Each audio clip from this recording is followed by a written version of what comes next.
Jasmine, one of my senior colleagues at the hotel, wasn't just senior in rank. She was much older than me, too.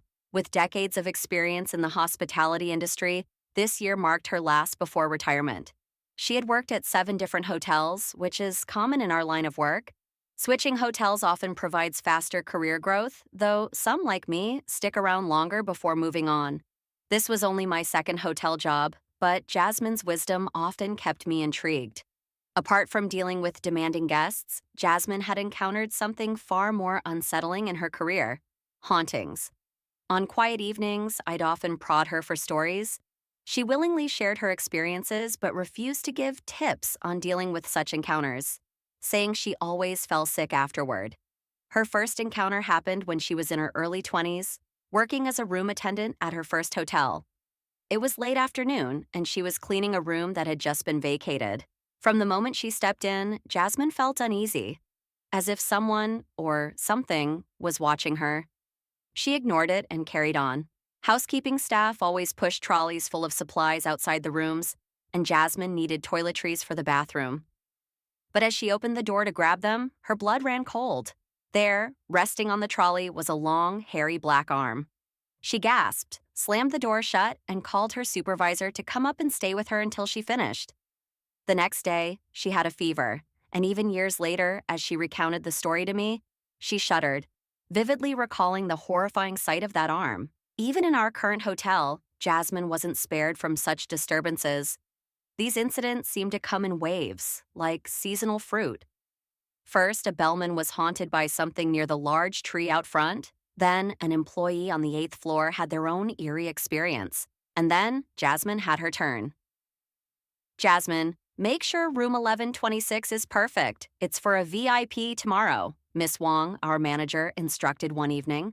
Jasmine was on the late shift, inspecting rooms after the housekeeping staff had performed turn-down service, ensuring everything was guest-ready. When she entered room 1126, everything seemed fine. She adjusted the placement of the bedside phone and smoothed out the sheets. But then an overpowering stench hit her. Her skin prickled. She felt like someone was standing right behind her. Turning around, she froze. Before her stood the figure of a woman in a white dress, soaked in crimson stains. But it wasn't just the blood, it was the fact that the figure had no head. The figure slowly turned its body to face Jasmine. "Allahu Akbar!" Jasmine screamed, bolting from the room. She ran straight to the housekeeping office, where Hadala, the shift clerk, found her pale and shaking. Jasmine refused to inspect any more rooms alone that night and needed someone to accompany her. The next day, as expected, she was bedridden with a fever. Last night, I was about to sleep when my phone rang. It was Hadila. "Hey, what's up? Still at work?" I asked. "Hi, Am. Sorry to bother you," she began, sounding uneasy. "You know I worked the evening shift with Jasmine today, right? Well, something weird happened as we were about to leave." "What do you mean?" I asked, now curious. "I left first because Jasmine always takes her time, but when she came down, she told me she'd seen me. Except I was facing the locker wall, not moving. She called out, 'Aren't you leaving?' Twice, but I didn't answer. And, I pressed, she said when I turned around, it wasn't my face. It was just a head twisting on its neck, laughing. Jasmine ran out of there, leaving her stuff behind, and found me downstairs." "She must be terrified," I said, already imagining her pale, tearful face.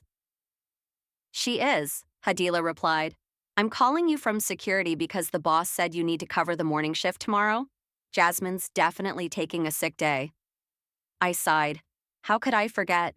Jasmine always falls sick after an encounter. Begrudgingly, I prepared myself for an early start. This morning, I went through my usual routine at work, but Jasmine's stories lingered in my mind. These hauntings felt relentless, almost personal.